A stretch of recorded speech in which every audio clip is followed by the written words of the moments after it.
Үйді көргенде талған аяқтарына жан бітіп қуанып алға тез адымдап жүгіре жөнелді. Сөйтті де біреудің бар жоғын білмекке әрі рұқсат сұрау үшін. «Ассаламуалейкум» деп дауыстап көрді.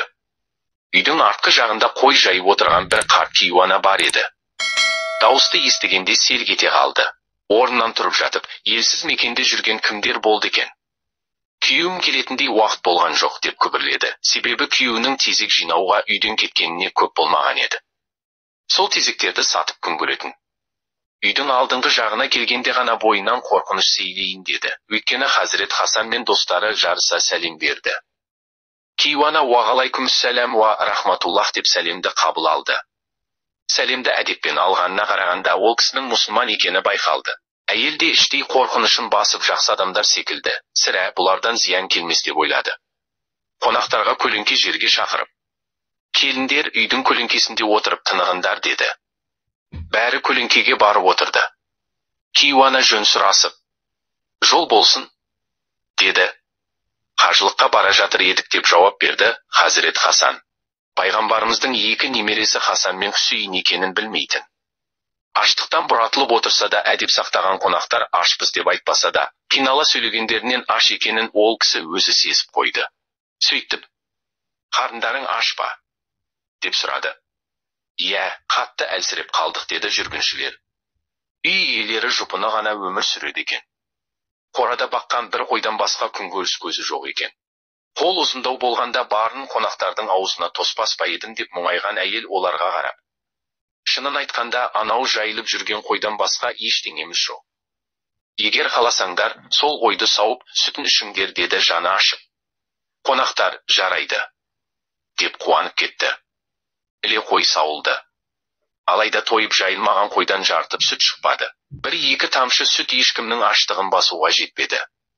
Қонақтарға жаны ашыған Кейуана қайткен күнде де көмек жасағысы келді. Сөйтті де еш ойланбастан «Сендер мына қойды сойыңдар, мен сендерге тамақ пісіріп берейін» деді. Үш жолаушы күтпеген бұл ұсынысқа таңырқап, айтылғанды орындар орындамасын білмей алғашында іркіліп тұрып қалды.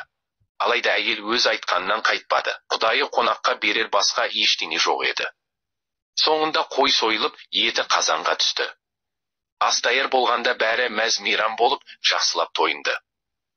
2 күндік аштық пен шөлден ең соңы осылай аман қалды.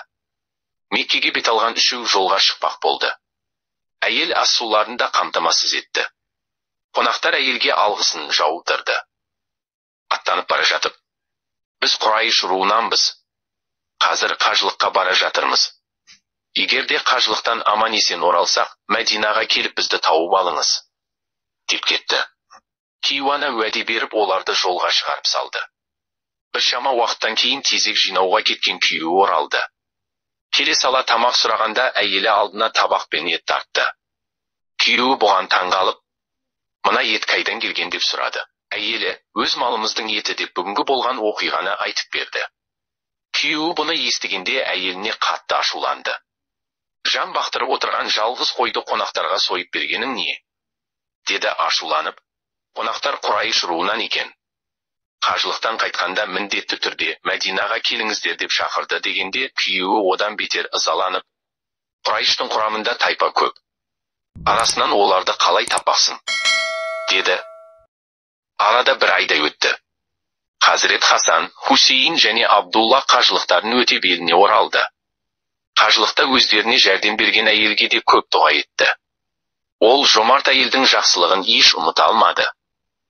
Ертеңгі күн Мәдина қаласына жақын арадағы елді мекендерден халықтар келіп сауда жасайтын күн болатын. 3 дос ертең барып сол әйелді тауып алып, жәрдем етейік деп шешім қабылдады. Ертеңгі күнде келіп жетті. Хасан, Хусейн және Абдулла үшеуі жолдың жағасына жайғасып отырып күткен еді. Дәл осы мезет кісі таңғаларлық оқиға орын алды. Өздерін аштықтан аман алып қалған әйел тапқастарынан өтіп бара жатыр еді. Ол Кейуана бұлардың тұсына келген кезде, «Хазірет Хасан, мені таныдыңыз ба?» деп сұрады. «Жоқ» деп жауап берді әйел. Кейуана расымен де пайғамбарымыздың немересін, Хазірет Хасанды шынымен танымаған еді. Хасан ол кісінің өздеріне жасаған жақсылығын есіне түсіріп, «Мен сол күні сіз қонақ қып күткен 3 кісінің бірімін. Есімім Хасан ибн Али болады» деді. Әйел алғашында абдырап қалды, өйткені Мадина қаласында жүріп ол кісілерді көріп қалармын ау деп мүлдем күтпеген еді. Оның үстіне бұл құтты қонақ пайғамбар немересі екен. Хазірет Хасан мен жары дереу әйелді ішке кіргізіп төріне шығарып күтті. Астан кейін Хазірет Хасан бұл жомарт әйелге 1000 қой мен 1000 алтын сыйлады. Сосын қызметшісіне бұл әйелді алдымен Хазірет Хусейнге, кейін Абдуллаға жолықтыруын тапсырды. Хазірет Хусейнге барғанда ол да ағасы іспетті 1000 қой мен 1000 алтын атап, сыйға сый деген мырзалықты танытты. Соңынан Абдуллаға алып барғанда, оның жағдайы сүйікті пайғамбарымыздың немерелеріне қарағанда бақуатты еді. Ол әйелге 2000 қой мен 2000 алтын ұсынып, өздерін шөлдегі аштық пен азаптан құтқаруға көмектескеніне алғыс жаудырды. Кейуана бір кезде жасаған жақсылығын саудаламайтынын айтып әдептілікпен сияпаттарды алғысы келмей бас тартты. Алайда Хасан мен Хусейн разы кейіп танытып қабыл алуын өтінді. Әлгі әйелдің күйеуі 4000 алтын мен бір отар қойды көргенде талып қала жаздады.